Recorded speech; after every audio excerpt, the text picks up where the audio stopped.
Ngoja tuombe. Baba mtakatifu, asante kwa wema na fadhili zako za ajabu.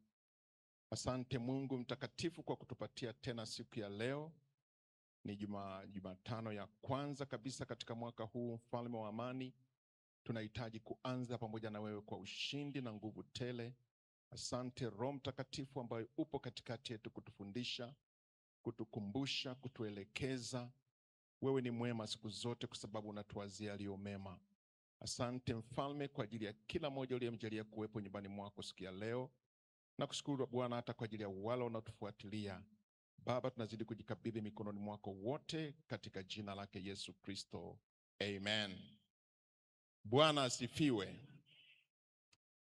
Leo nimechagua somo linasema Mungu hawai wala hachelewi kutimiza ahadi zake. Mungu hawai wala hachelewi kutimiza ahadi zake. Kitabu kile cha Mithali sura ile ya 24. Mithali 24. Tusome mstari ule wa 3 mpaka wa 4. Wewe uliyefika. Inasema, nyumba hujengwa kwa hekima na kwa ufahamu huthibitika, na kwa maarifa vyumba vyake hujazwa vitu vyote vya thamani na vya kupendeza. Amen. Nyumba hujengwa kwa hekima na kwa ufahamu huthibitika, na kwa maarifa vyumba vyake hujazwa vitu vyote vya thamani na vya kupendeza. Amen. Anaonyesha jinsi maarifa yalivyo au hatua zinazofuatwa. Mwenye nyumba anakuwa na hekima jinsi ya kupangilia, ndio maana tunakuwa na ramani ya ujenzi. Anajua anataka nini, ajenge kitu gani, nyumba iwe na sura gani, ndani vikae vitu vya namna gani. Amen. Ndio maana anasema kwa ufahamu huthibitika, lakini na kwa maarifa vyumba vyake hujazwa. Haleluya. Manake kwa maarifa, kwa hekima, kwa busara ambayo Mungu aliweka ndani ya yule mjenzi, anaanza kuvijaza na kuviweka, kuvipangilia vitu kwa namna yake. Bwana Yesu asifiwe sana. Waebrania 11 mstari ule wa 7. Waebrania 11 mstari ule wa 7. Inasema, kwa imani Nuhu akiisha kuonywa na Mungu katika habari za mambo yasiyoonekana bado, kwa jinsi alivyomcha Mungu, aliunda safina apate kuokoa nyumba yake, na hivyo akauhukumu makosa ulimwengu, akawa mrithi wa haki ipatikanayo kwa imani. Amen.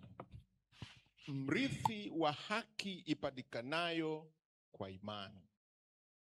Haleluya.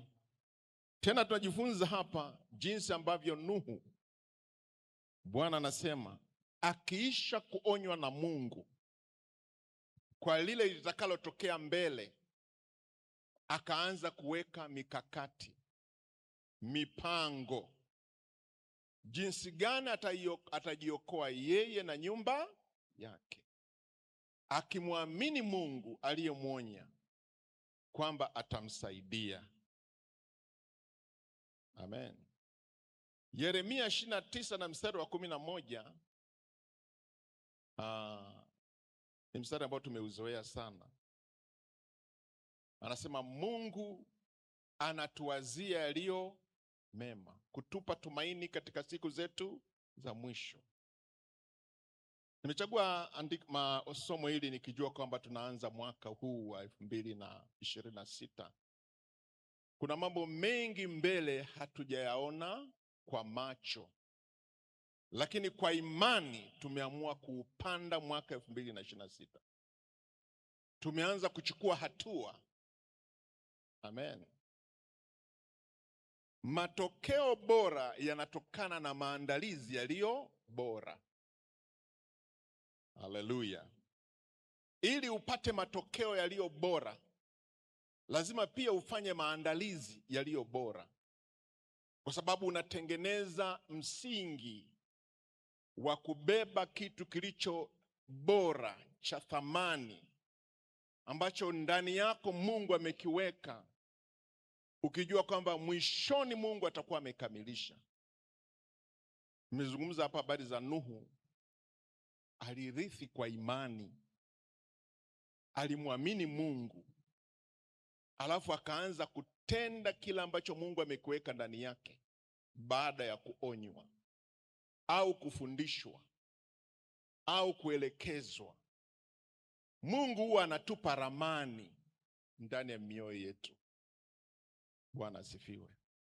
Inawezekana Mungu ameshakupa ramani ndani ya moyo wako, nini unapaswa kuitimiza. Sasa Mungu, nimesema, hawai wala hachelewi kutimiza ahadi zake. Inawezekana kuna kitu ulikianza hata mwaka jana, kuna mipango uliipanga. Inawezekana kuna mahali bado haijakaa vizuri. Bado Mungu hawai wala hachelewi. Kwa wakati wake Mungu hufanya. Huwa napenda mimi kuanza nikijua kwamba nitamaliza. Amen. Na ndivyo maandiko yanavyosema, Mungu anatangaza mwisho mwanzoni.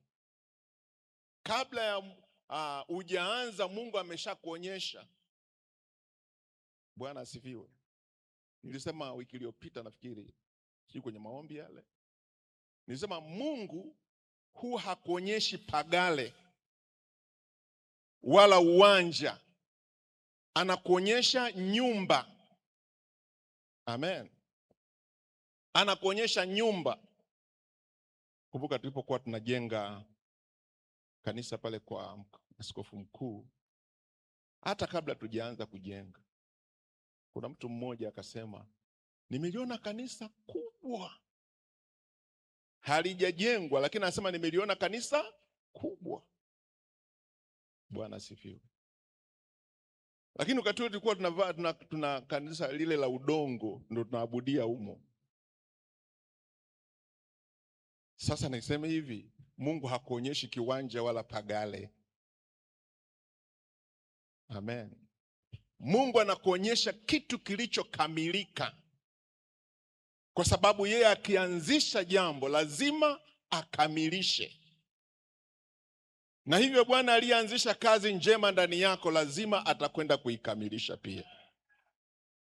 Haleluya.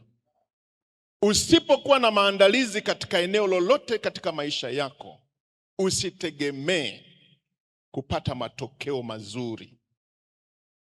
Amen. Isipokuwa kama huna maandalizi, tegemea kupata matokeo yaliyo hafifu, yasiyo katika kiwango. Mungu anataka sisi, kwa sababu tunaanza kwa imani. Yesu aliwaambia wanafunzi wako, na tuvuke mpaka ng'ambo. Hakuwaambia kutakuwa na mawimbi hapa katikati. Aliwaambia tuvuke mpaka ng'ambo. Bwana asifiwe. Inawezekana kutakuwa na mawimbi mahali, yasiharibu kile ulichokiona. Amen. Yasiharibu kile ulichokitengeneza, kile ambacho unakiona ndani ya moyo wako na umeweka imani, ukajikita ukasema Mungu najua atatenda. Kisiharibu. Bwana asifiwe. Kisikutoe kwenye line, kisikutoe kwenye reli. Kwa sababu ukitoka kwenye reli, treni ikitoka kwenye reli haifiki kwenye station kwake. Haina njia, hakuna njia tena. Na vivyo hivyo, mipango thabiti ndio mwanzo wa kutimiza ndoto zako. Haleluya. Yaangalie yale ambayo umeyakusudia moyoni mwako.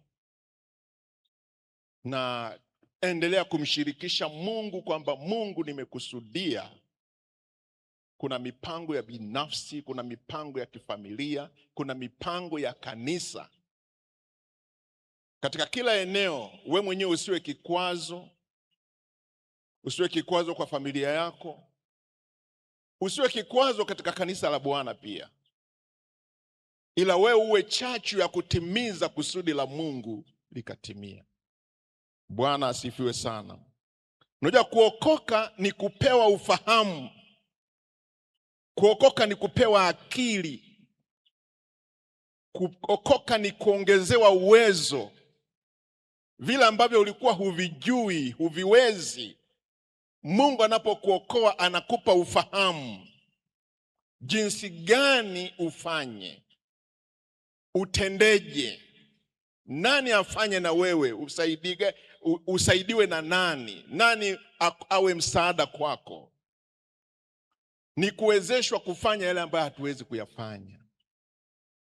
Haleluya. Katika kitabu kile cha Nyakati, nafikiri wa kwanza 12, kuna watu pale wananenwa. Nyakati wa kwanza 12, kifika nafikiri mstari wa 32. Nyakati wa kwanza 12 mstari wa 32. Inasema, na wana wa Isakari, watu wenye akili za kujua nyakati, kuyajua ya wapasayo Israeli wayatende. Vichwa vyao walikuwa watu 200 na ndugu zao wote walikuwa chini ya amri yao. Amen. Amen. Haleluya. Anazungumza juu ya wana wa Isakari, watu wenye akili za kujua nyakati, kuyajua ya wapasayo Israeli wayatende. Bwana apewe sifa. Kufahamu wakati, kuzifahamu nyakati, kufahamu majira. Nini napaswa kufanya? Amen. Unajua ukifahamu unatakiwa ufanye nini, hutazembea kulifanya. Lakini pia utalifanya kwa umakini. Utaweka uhodari katika kulitenda. Umakini, uhodari. Ulifanyaje lile jambo lifanikiwe? Ulitendeje?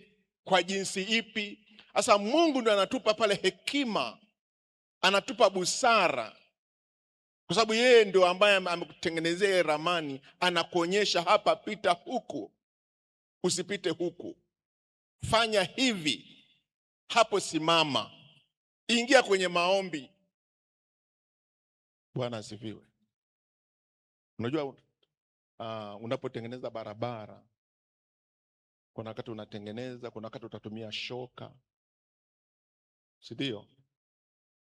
Lakini ukikuta mti mkubwa, unaita lile greda. Amen. Kuna eneo ambao unahitaji greda likachimbue mizizi,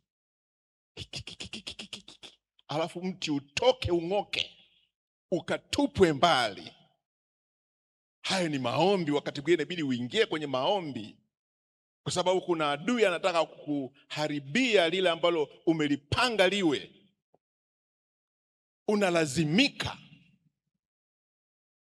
Haleluya. Haujawahi kujisikia ghafla uingie kwenye maombi usiopanga? Pako nasikia, jisikia niingie kwenye maombi. Kumbuka mama wakati mwingine pale, nasikia niingie kwenye maombi wiki hii. Nasikia kabisa niingie kwenye maombi. Na mtu anaingia kwenye maombi siku 3 kavu. Kwenye dira ya moyo anaona kuna kitu fulani kizito. Ukishamaliza, Bwana asifiwe. Haleluya. Ndivyo safari yetu ilivyo. Bwana asifiwe. Mwingine akaniambia, mchungaji, mimi naingia kwenye maombi Jumatatu. Naingia. Nasema ingia. Ameingia tu yakajitokeza. Haleluya. Siku zote Mungu ni mwema. Wana wa Israeli katika kitabu cha Joshua sura ile ya 3 na mstari wa 5 anasema hivi, anawaambia wana Israeli, jitakaseni, maana Bwana atatenda mambo ya ajabu. Kesho Bwana atatenda mambo ya ajabu. Alikuwa anawaandaa, anaweka tayari. Ingieni mjiweke tayari, kuna jambo linakuja, linahitaji kwanza nyinyi muwe safi, ili kusiwepo na kikwazo mbele. Bwana asifiwe. Kisiwepo na kikwazo. Hasa hao wana wa Isakari walikuwa watu wenye akili za kujua nyakati, kuyajua ya wapasayo Israeli wayatende. Bwana asifiwe. Mungu siku zote yuko tayari kwenda na sisi tunapokuwa tayari kwenda naye. Na Mungu hutufanikisha tunaposikia nini tunapaswa kufanya ili atuongoze. Tusipoenda basi hatutaona mafanikio. Haleluya. Mipango ni lazima iwepo. Mipango ni utaratibu. Lazima mipango iwepo. Hakuna mtu ambaye afanyagi mipango. Mimi naenda kwa imani, hakuna mambo kama hayo. Imani ni pamoja na kuweka mipango. Ile mipango unapoweka ndio unaonyesha kwamba una imani. Lakini huwezi kusema kwamba mimi naenda tu kwa imani, nataka kuja mbele yangu hicho. Wewe hauna imani. Mwenye imani anaweka mipango. Anaona kile ambacho Mungu anataka kule mbele, anajiangalia ndoto zake, maono ambayo Mungu amempa, alafu anaanza kuyawekea mikakati ili kutimiza pale ambapo Mungu anamwonyesha afike. Hiyo ndio imani. Kitabu cha Habakuki sura ile ya 2. Habakuki.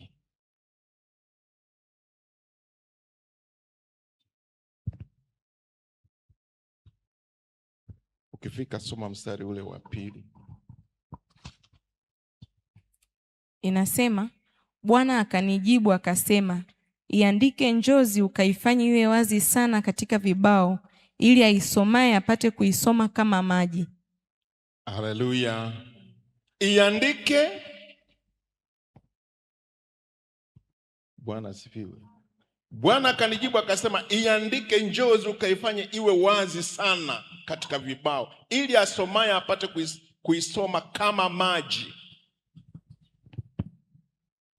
Njozi. Lakini afanye nini? Aiandike. Kuiandika manake asisahau, lakini pia aifanyie mikakati. Anaposema iwe wazi, manake aitengenezee mikakati, njia, namna gani atafikisha pale ambapo amekusudia. Haleluya. Ili kufuata kila ambacho nataka kufuata, lazima uweke mtiririko. Amen. Wa kufikia lengo lilo likusudia. Amen. Lazima kuwepo na lengo. Uwe mtu mwenye mipango. Yesu alikuwa na mipango kwa ajili yetu. Hata sasa Yesu anazungumza habari za miaka ijayo. Ukisoma kitabu cha Yohana sura ile ya 14 mstari wa 2, anazungumza sina budi kuondoka. Si ndio? Naenda kwa Baba kuandalia nini? Makao. Ile ni mipango. Alipokuwa na mipango alimwambia Mungu, akamwambia baba yake, sababu Baba, kazi ulionipa nimeikamilisha. Manake kulikuwa na mipango fulani iliyotengenezwa. Mungu anamwambia nimtume nani? Sauti ilisikika. Akasema mimi nitume. Kwa hiyo alikuwa na assignment. Alikuwa na kazi ya kufanya. Alipoijua ile kazi, alipopata ile ramani, akaianza kuichukua hatua kwa hatua. Anaimaliza, anasema Baba, kazi ulionipa nimefanya nini? Nimeimaliza. Anasema sasa ninaenda kuandalia makao. Wale ambao waliwajia anajua na wao watapambana, watamaliza, wayakute na makao yako tayari. Wafike mahali ambapo watakaa, wataishi milele na milele. Bwana asifiwe. Mungu aliweka mpango wa wokovu wa mwanadamu. Alikusudia kutuokoa, akaweka mpango wa wokovu. Alafu ile mission ile ikawa accomplished, ikakamilika. Huo ndio mpango wa Mungu. Sasa kama Mungu aweka mipango mizuri namna hii, sisi baba yetu nani? Si yeye. Na sisi lazima tuwe na tabia ile ile ya Mungu yule yule tunayemwabudu. Anatupa hekima, anatupa maarifa jinsi gani tuefanye, tutendeje, hatua tuzipitie, hatua zipi. Kama hujaona bado mahali pa kupita, afadhali utulie kidogo ili usikilize wapi upite. Bwana apewe sifa. Weka mipango mizuri. Amen. Si mapenzi ya Mungu sisi tuliokoka tuishi ovyo ovyo. Sio mpango wa Mungu. Bwana asifiwe. Unajua wakati mwingine ndio maana watu wanatuambia kuwa mlokole bwana. Hawa lokole. Yaani kwa sababu kuna namna ambayo tunaishi, hatuonyeshi picha halisi ya Mungu wetu kwamba ana mipango, ana makusudi. Weka mipango mwaka huu, weka mipango. Na hakikisha mipango yote inafanikiwa. Weka na mikakati. Alafu jitathmini kila wakati unapopiga hatua. Umeenda hatua fulani, jiangalie, nimefikia wapi? Angalia nyuma, wapi nimeharibu. Ukiwezekana wakati mwingine unarudi, unanyosha, unatengeneza. Haleluya. Ili uendelee na lile ulilokusudia. Bwana asifiwe. Unajua sio tu utafanikiwa, lakini pia utamheshimisha Mungu wako. Watu watamheshimu yule Mungu unayemwabudu. Watasema huyu Mungu wake huyu ndio sisi tumfuate. Kwa sababu ataona mipango ulionayo na jinsi unavyoenda. Haujipigizi. Ukifanya hivyo utasababisha hata watu watucheke. Haleluya. Bwana asifiwe. Nilisema hivi, tukiomba tufuatilie maombi yetu. Tuone haya maombi tumeomba yametufikisha wapi. Isiwe tunajitesa tu alafu hatuoni matokeo. Haiko hivyo. Lazima tuone matokeo katika yale ambayo tumemwomba Mungu. Bwana asifiwe. Kitabu cha Ayubu 22 mstari wa 28. Ayubu 22:28. Inasema, nawe utakusudia neno, nalo litathibitika kwako, na mwanga utaziangazia njia zako. Amen. Anasema nawe utakusudia neno. Haleluya. Wewe utakusudia neno, nalo litathibitika kwako, na mwanga utaziangazia njia zako. Unajua mwanga maana yake neno litathibitisha, neno la Mungu. Ukisoma kitabu cha Zaburi 119 mstari wa 105, anasema neno la Mungu ni taa na mwanga, inatuangazia tusipotee, tusiingie kwenye madimbwi, tusiingie mahali ambapo ni pahatari. Bwana Yesu asifiwe. Haleluya. Sisi tutakusudia na Mungu atayathibitisha kwa utukufu wake mwenyewe. Kwa utukufu wake mwenyewe atathibitisha lile ambalo tumekusudia moyoni. Na mara nyingi tunayokusudia ni yale ambayo Mungu anatupa tuyafanye, yaliyo mema, kwa sababu anatuwazia yaliyo mema. Kuifanya kazi yake kwa utukufu wake. Tufanikiwe. Mungu anatuazia tufanikiwe. Yohana anamwambia Gayo, mpenzi, natamani ufanikiwe na uwe na afya njema kama roho yako ifanikiwavyo. Kama vile unavyompenda Mungu na kumcha Mungu, usibaki pale pale ulipo. Upige hatua, uongezeke. Rohoni uongezeke, mwilini uongezeke. Bwana asifiwe. Hayo ndio makusudi ya Mungu. Na hilo ndio ambalo tunategemea kwamba Mungu mwaka huu atatutendea. Bwana asifiwe. Vingine vitatokea hapo hapo. Vingine havitatokea hapo. Vingine vinahitaji maandalizi. Amen. Vingine vinahitaji maandalizi makubwa,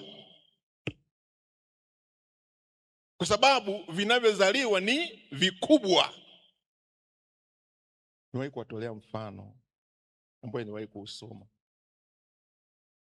Kulikuwa na mbwa na tembo, wote wakapata mimba. Bwana asifiwe. Wakati tembo anaendelea na ujauzito, mbwa akajifungua.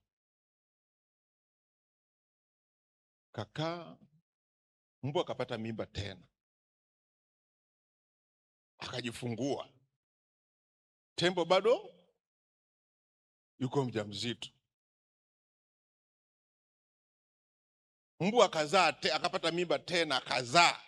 Akamwambia wenzangu, hii mimba au mmebeba mawe? Haleluya. Akamwambia hivi, mbwa, mimi sizai vipetipeti. Mimi nazaa jitu. Nikisha zaa, aliyezaliwa mpaka unasikia anafanya ti ti anapotembea. Manake sizai kitu kidogo, nazaa kitu kikubwa. Haleluya. Jambo kubwa linahitaji maandalizi makubwa. Wakati mwingine inahitaji kuwekeza kukubwa. Kuwekeza katika maombi, kuwekeza katika mali, kuwekeza katika muda, kuwekeza katika vitu vingi. Wakati mwingine ni kama unajimaliza, lakini unakwenda kuzalisha kitu kilicho kikubwa. Bwana asifiwe. Ndivyo ambavyo inapaswa kuwa. Ukijihurumia hutapata matokeo. Bwana asifiwe. Nisema hivi, ukitaka kuruka uende mbali, unatokea wapi? Mbali. Lazima ukimbie ili ukiruka ufike mbali. Sasa wewe unataka kuruka ufike mbali, alafu unatembea kilezilezi, alafu unataka uruke mpaka kule. Haiwezekani. Hutafika, utaishia hapo. Moja ya shida ambazo nyingi tunazo, hatutaki kuwekeza. Tunakuwa wavivu kuwekeza. Wavivu katika maombi, wavivu katika kutoa, wavivu katika kutumia muda wetu. Yaani usitegemee uone matokeo katika mwaka huu. Bwana asifiwe. Haleluya. Nilipokuwa na maombi, Mungu awabariki wala ambao hawakuwepo. Ngenda kusema mchungaji, haiwezekani, na mimi naingia. Naomba yale maombi mliomba. Sasa Mungu akubariki. Hilo tu kama umewaza, Mungu akubariki. Ukikwepa maombi, manake unakwepa kuwekeza katika mipango yako. Kwa sababu sisi tunajua kabisa hakuna chochote tunachoweza kufanya bila Mungu kuhusika. Hakuna, na hutafanikiwa. Kwa sababu chanzo cha mafanikio yote ni nani? Ni Mungu. Mahusiano yetu na Mungu, kujitoa kwetu kwa Mungu kunathibitisha na tunapata kibali, na Mungu hutuwezesha kukamilisha yale ambayo tumeyakusudia mioyoni mwetu. Bwana asifiwe sana. Haleluya. Bwana Yesu aliishi miaka 30 tangu azaliwe. Mwaka wa kwanza, wa pili, Mwokozi huyo. Kama kuna watu walikuwa wanamfuatilia, huyu ndio Mwokozi wa ulimwengu, wamesema. Paka miaka 30, lakini alifanya kazi miaka hii mitatu tu. Lakini hiyo miaka mitatu unaona mambo yaliyotendeka ya wokovu wa kwako, uponyaji wa kwako, kuinuliwa kwako, kufanikiwa kwako. Lakini aliwekeza miaka mingapi? 30. Bwana asifiwe. Haleluya. Miaka 30, huduma ya siku miaka mitatu. Kwa hiyo sisi tunapaswa kujali muda. Amen. Wekeza. Alafu acha kujihurumia. Amen. Acha kujihurumia. Kazi ya Mungu ukijihurumia pia haiendi. Hautafanikiwa. Bwana asifiwe. Ukisoma kitabu cha Yohana sura ya 2 mstari ule wa 4, kuonyesha kwamba Yesu pia alikuwa anaangalia muda kwake ni muhimu. Anasema, Yesu akamwambia, mama, tuna nini mimi nawe? Saa yangu haijawadia. Tuna nini mimi nawe? Saa yangu haijawadia. Alikuwa anajali muda. Bwana asifiwe. Haleluya. Kitabu cha Mwanzo sura ya 5 na mstari wa 32. Tumesoma habari za Nuhu. Mwanzo 5:32. Inasema, Nuhu alikuwa mwenye miaka 500. Nuhu akawazaa Shem na Ham na Yafethi. Aya. Wakati wa Nuhu alikuwa na miaka 500, na ndipo ambapo Mungu alisema naye juu ya kujenga safina. Haleluya.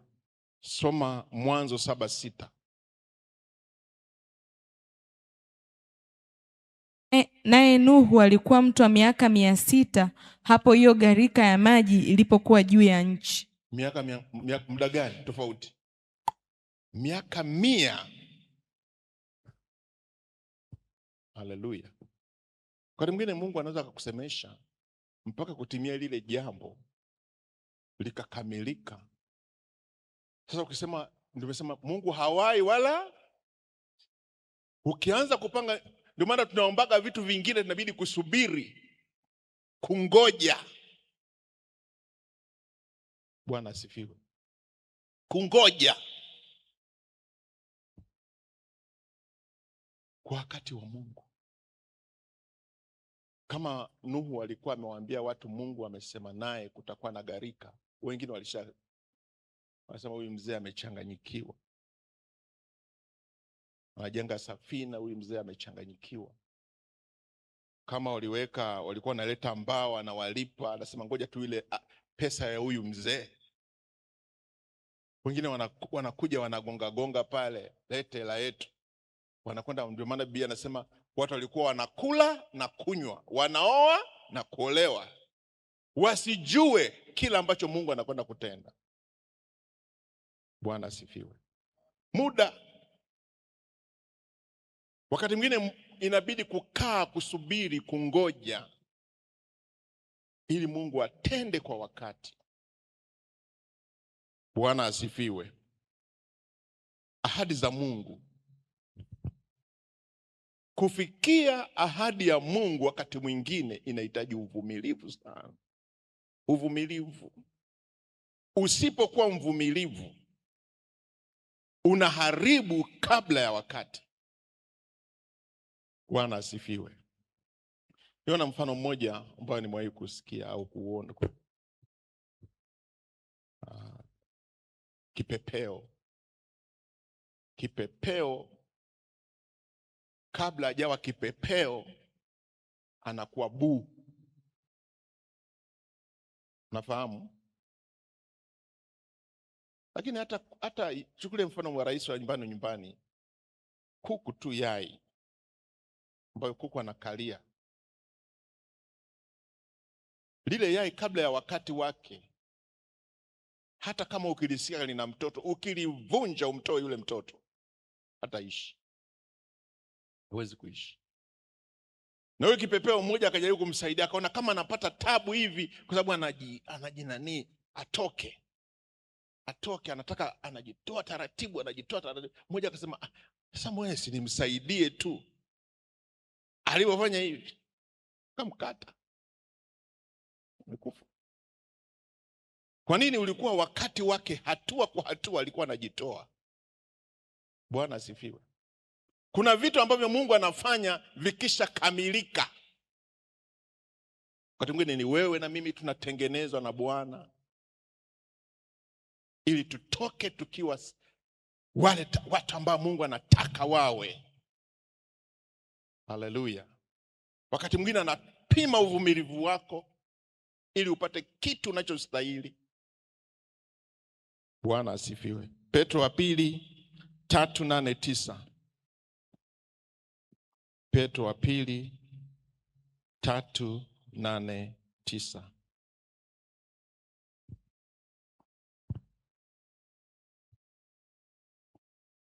Inasema, lakini wapenzi, msilisahau neno hili, kwamba kwa Bwana siku moja ni kama miaka 1000, na miaka 1000 ni kama siku moja. Bwana hakawii kuitimiza ahadi yake, kama wengine wanavyokudhani kukawia, bali huvumilia kwenu, maana hapendi mtu yeyote apotee, bali wote wafikirie toba. Haleluya. Siku moja ni kama miaka 1000, na miaka 1000 ni kama siku moja mbele za Bwana. Bwana asifiwe. Mungu hakawii kuitimiza ahadi yake kama wengine wanavyodhani. Inawezekana kwako wewe unaona kama miaka imepita, lakini Mungu ni sekunde tu bado. Hata saa haijatimia, ni sekunde, dakika bado. Haleluya. Bwana Yesu asifiwe. Kwa hiyo ni vizuri kungoja. Na Mungu huwa anaongea. Ukikaa miguuni pa Bwana anakuambia subiri. Subiri. Ngoja. Ngoja. Amen. Ndio maana wakati mwingine majibu yanakuja wakati tayari umefanya nini? Umeshaondoka. Umeshaondoka. Mwenye majibu ameletewa. Niwahi kumwambia mmoja zamani, nikasema ngoja, subiri. Wewe subiri, tulia hapa, tulia. Akaona kama anamcheza, akanitoroka. Kwa sababu aliona kwamba mchungaji, akanitoroka. Basi yakampata yaliyompata. Kwa nini? Kwa sababu hakutaka kusikia. Haleluya. Yusufu alipita katika maeneo mengi magumu ili kuifikia ndoto aliyokuwa ameota. Bwana alisema naye, akamshirikisha na wazazi wake na ndugu zake ile ndoto aliyoota Yusufu. Lakini kutimia ile ndoto, hata Yusufu awe kama vile alivyoota, alipita katika maeneo magumu. Bwana apewe sifa. Tunaona anachukuliwa na ndugu zake, wanaanza kumzungumzia ndugu zake. Ninapozungumza ni ndugu baba mmoja. Kusema huyu tumuue bwana ndoto, mwenye maono haya. Unajua kila ndoto yako lazima ipitishwe mahali. Maono yako lazima yapitishwe mahali, ili inawezekana zisitimie ndoto zako. Ndio maana akamwambia bwana ndoto yule anakuja. Kila unachokipanga shetani anasema yule anakuja, amekusudia hivi 2026. Ile ndoto tunataka tuiue, tuimalize, isitimie. Inawezekana mwaka huu, inawezekana ndoto ya muda mrefu. Lakini shetani kusudi lake ni kuharibu, ili usifikie kila ambacho Mungu anataka. Bwana apewe sifa sana. Akatupwa na shimoni Naamini kwake yeye alijua kwamba basi mimi nimekufa humu ndani, wala hakujua kwamba shimoni atakuja kutolewa. Lakini naona baadaye Mungu anatengeneza njia, anatoka shimoni. Alipokuwa anamtoa shimoni, haikuwa ajui kwamba anakwenda kuuzwa, akafikiri afadhali wamenionea huruma. Anafika tu nje, anaambiwa tupe pesa yetu. Anauzwa, kabebwa, ndio akajua kumbe nimeuzwa tena. Kwa hiyo sirudi kwa baba na mama, naenda nchi ambayo sijui. Akafika kule akasema ngoja nifanye kazi, akafanya kazi kwa bidii. Jaribu likaingia kwa mke wa Potifa. Hajajitetea vizuri, tupwa gerezani, jela. Akajua kwamba nimeishia huko. Bwana asifiwe. Lakini saa ilipofika kutoka gerezani, ndoto yake inatimia. Lakini ukiangalia mule alimopita mugumu, mzito. Wakati mwingine unaweza kupita maeneo magumu mpaka unasema kwamba mimi nafikiri labda mimi sijaokoka. Unaanza kutilia mashaka mpaka unasema hivi wokovu upo kweli? Haleluya. Bwana asifiwe. Upo. Bwana asifiwe. Na watu wanaokoka, na wataendelea kuokoka, na mbinguni wataenda. Haleluya.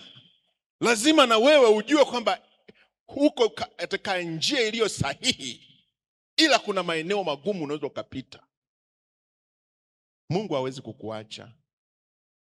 Amesema sitakuacha wala sitakupungukia. Bwana asifiwe sana. Daudi alipita katika maeneo magumu pia. Anapakwa mafuta awe mfalme. Kwani alipopakwa mafuta ndio siku hiyo alikuwa mfalme? Hapana, hakuwa mfalme siku hiyo. Hata alipokuwa anaenda kupeleka bisi kwa ndugu zake, hakujua kama siku hiyo ndio atakwenda kupambana na Goliati. Lakini alipofika pale, yale mafuta yale ndio yakaanza kujitutumua. Yale mafuta ambayo Bwana amekupaka, ukifika wakati wake utasikia tu titi yanainuka kufanya jambo kwa ajili ya Bwana. Akapata heshima kwa kumuua Goliati. Inawezekana asema sasa walipokuwa wanaimba pale, Sauli ameua 1000, Daudi 10,000, labda kichwa kilikuwa juu. Sasa akaambiwa Daudi, akasema Sauli anasema huyu ni mtoto wa nani? Akasema huyu mtoto wa mzee mmoja anaitwa mzee Yese. Akasema kwa sasa hivi kuanzia sasa atakuwa anakaa hapa ikulu. Kaona mambo yamenyoka. Hakutegemea siku moja mshale utatupwa na mfalme. Ndio hapo aliposhtuka, kumbe nataka kuuawa. Kakimbia huko na kule. Ukisema fuatilia Biblia, kuna wakati hapo mimi ndio nikashangaa hapo, ni pale Daudi alipojipaka mate na kwa kama kichaa ili kuyaokoa maisha yake. Huyo ni mpaka mafuta. Bwana asifiwe. Pamoja na yote ambayo Daudi alikutana nayo, anakuwa mkimbizi. Iko siku akawa mfalme. Biblia anasema mfalme Daudi. Bwana asifiwe sana. Uzao wa Daudi. Yesu anasema uzao wa Daudi. Lakini Daudi hakupita katika maeneo mepesi. Wakati mwingine hatupiti maeneo mepesi, tunaweza tukapita maeneo magumu. Bwana asifiwe sana. Haleluya. Mwangalie Daudi, ufuatilie maisha yake, soma kwenye Biblia. Niseme hivi, wapiganaji hawapati ushindi jukwaani. Haleluya. Wapiganaji anajua ushindi utapata pale anapopata mazoezi. Jukwaani anathibitisha yale aliyokuwa anayafanya. Maandalizi yako ndio yanakuthibitisha pale jukwaani. Bwana asifiwe. Haleluya. Bwana asifiwe. Wewe huwezi kwenda tu jukwaani tu ukapigana pale. Utapigwa. Lakini huku ulikofanya mazoezi na ndondi, wanafanyishwa mazoezi magumu. Nilikuwa namwangalia mmoja, alikuwa na kazi alizokuwa anazipewa. Anakimbia. Alafu kuna wakati anabebeshwa vitu vizito, yani mpaka unakuta anavyoteseka. Lakini anajenga stamina ili siku atakapokaa jukwaani wathibitishe yale aliyokuwa anayafanyia mazoezi ndivyo ama sivyo. Anastahili kupewa ushindi, kupewa tuzo, kupewa zawadi, kupewa ijara. Ni jukwaani. Bwana Yesu asifiwe. Haleluya. Maisha ya Kikristo, maisha ya watu waliokoka ni mapambano kabla hajapata tuzo, kabla hajapata taji, ili uthibitishwe kwamba kweli hiyo taji unayoipata sio feki. Unastahili. Ndio maana Biblia inazungumza kwamba tunapitishwa kwenye moto ili tutoke kama pure gold, dhahabu iliyo safi, dhahabu ambayo haijachanganywa na kitu chochote. Tuwe safi. Bwana asifiwe. Haleluya. Kwa hiyo kwa maana hiyo tusifekishe. Amen. Yaani wokovu sio ujanja ujanja. Wokovu ni maisha halisi katika Yesu Kristo. Bwana asifiwe. Ukifanya ujanja ujanja, hautafika, hautashinda, hautapata tuzo, hautapata heshima. Haleluya.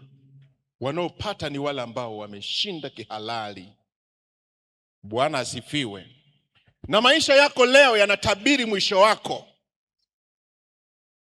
Yale vile unavyoishi sasa, unaweza ukajua mbele yangu kuna ushindi ama kuna kushindwa.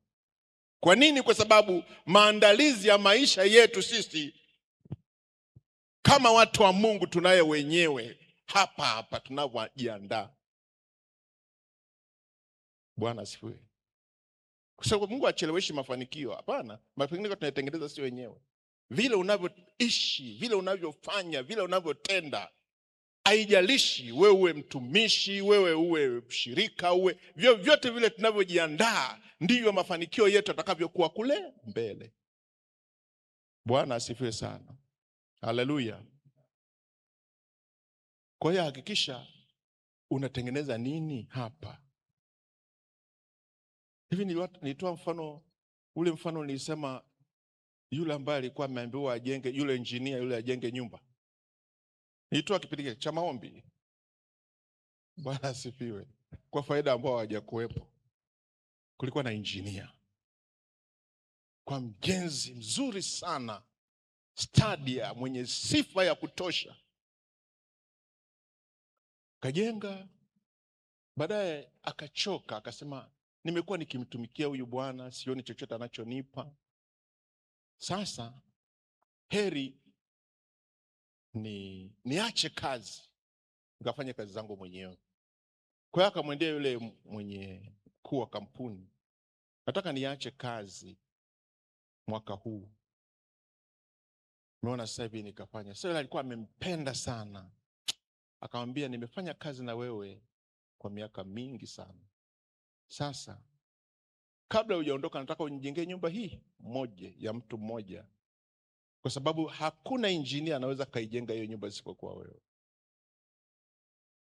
Akasema sawa, kama kujenga tu, naomba uisimamie, hakikisha kwamba iko katika viwango vizuri, nataka niikabidhi kwa mheshimiwa.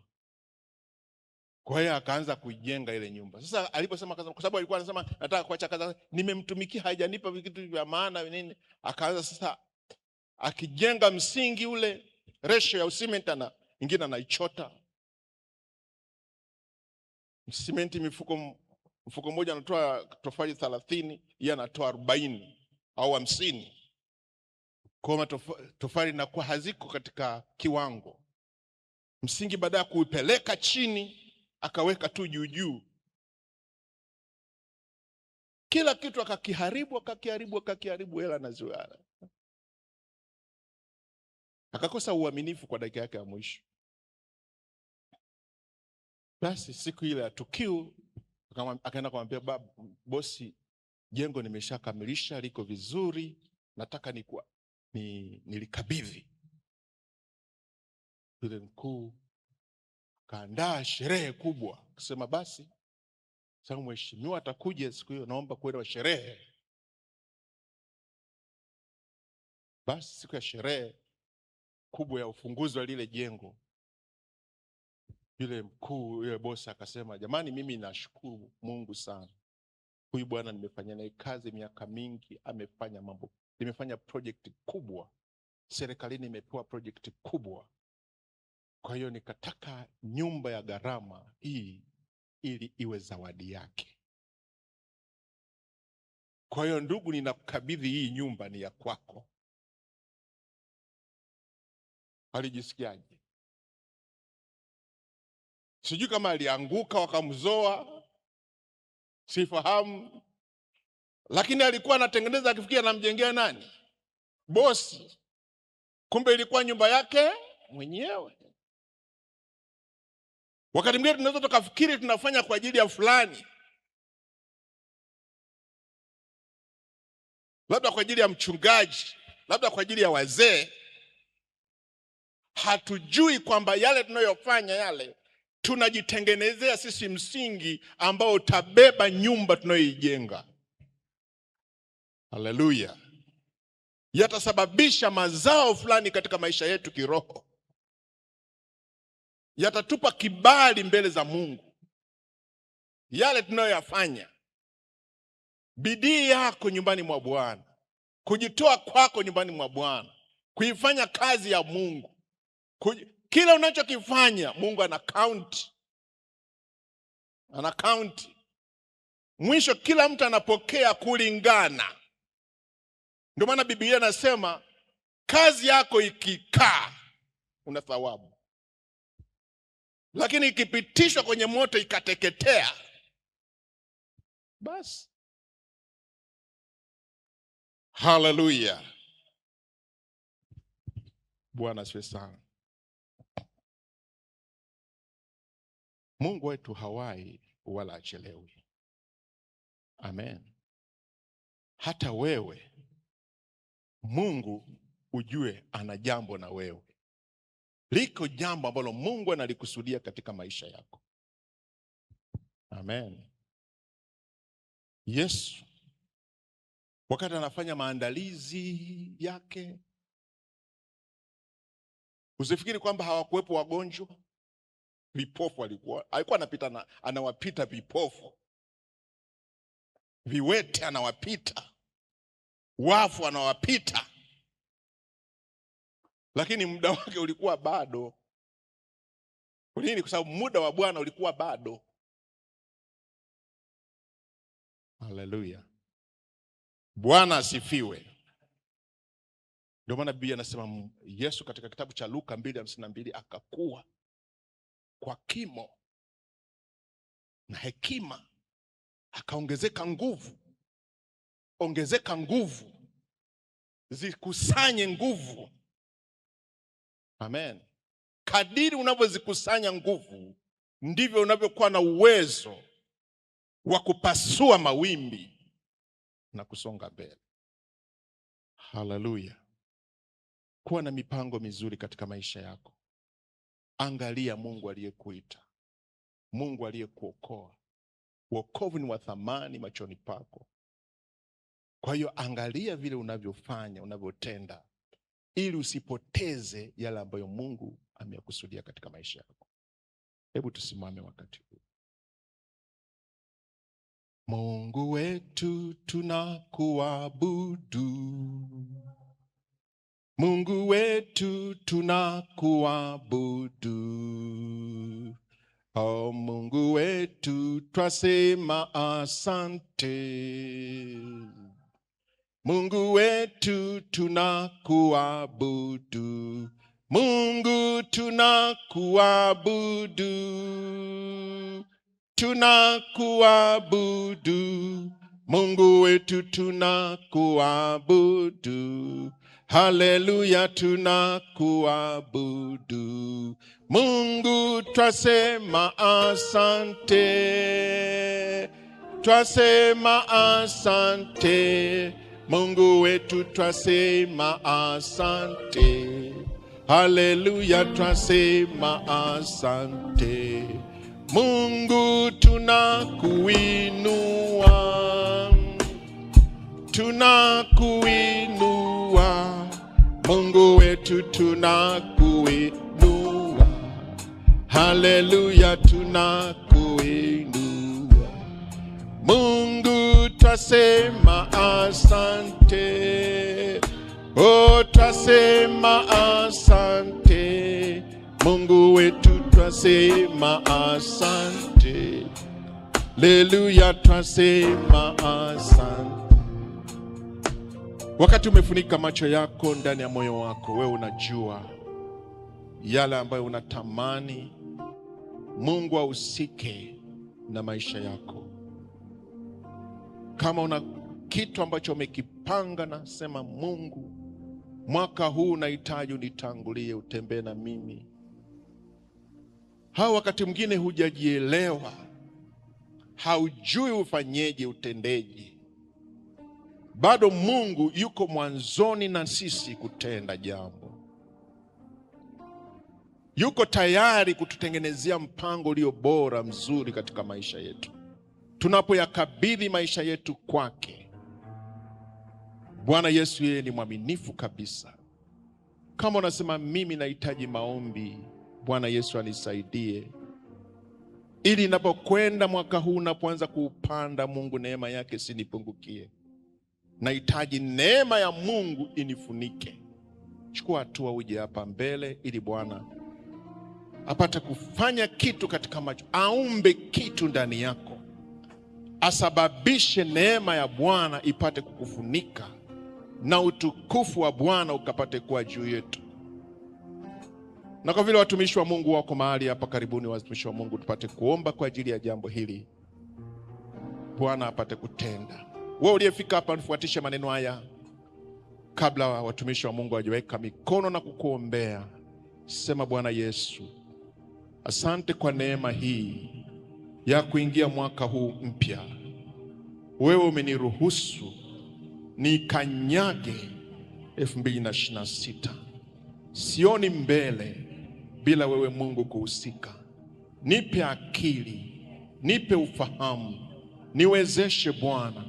Ponya roho yangu, ponya nafsi yangu, ponya na mwili wangu. Najikabidhi kwako, nitembee na wewe, niuone utukufu wako, nguvu zako Mungu zikapate kuwa juu yangu. Takasa roho yangu, takasa nafsi yangu, takasa na mwili wangu, nitembee katika njia yako, damu yako Yesu ikinifunika.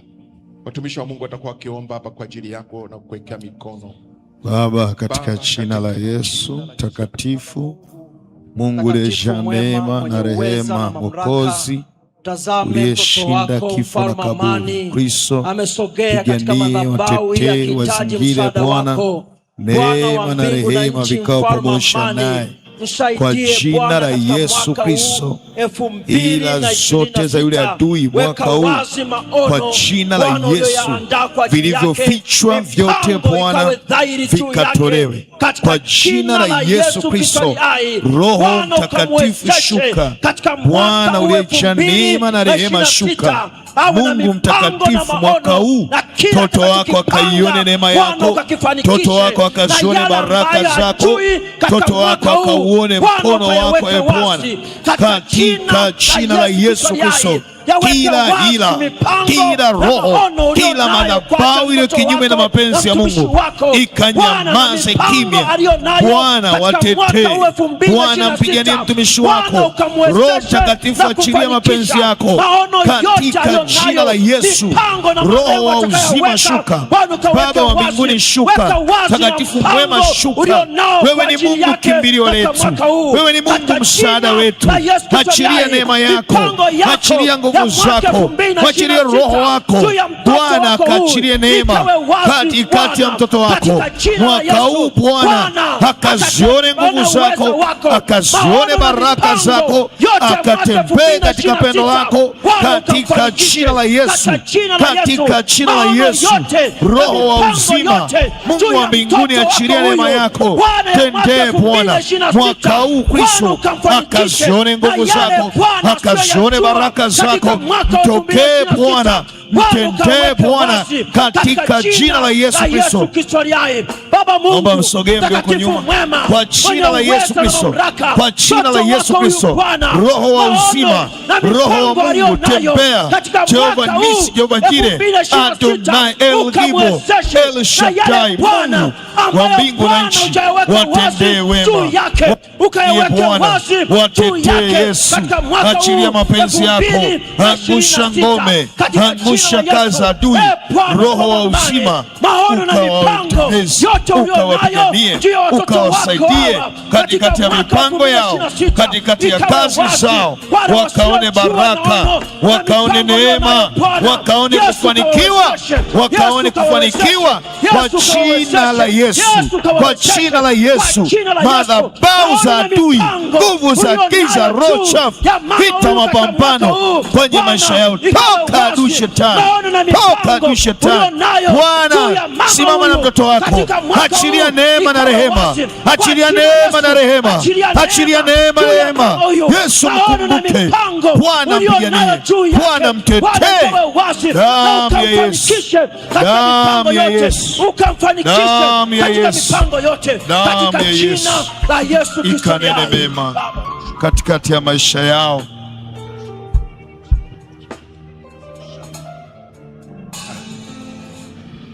Tuombe. Baba, katika jina la Yesu, tumefika mwisho wa ibada yetu. Bwana, tunakusihi ukaenende nasi, lakini neno lako pia Bwana tumelipokea kwa moyo wa shukrani kabisa. Ama Mungu wa mbingu na nchi, ukagonge muhuri ndani yetu, tutembee mwaka huu tukiyafanya mapenzi yako, ili tukuone Mungu uwezaye kutusaidia. Niko kinyume na kila hila, niko kinyume na kila mkakati, mawazo mabaya kwa jina la Yesu. Nyamaza adui, bali Roho Mtakatifu tusaidie, tuuishe kila siku itopo leo kwa ajili ya utukufu wako mwenyewe, katika jina la Baba na Mwana na Roho Mtakatifu, amen.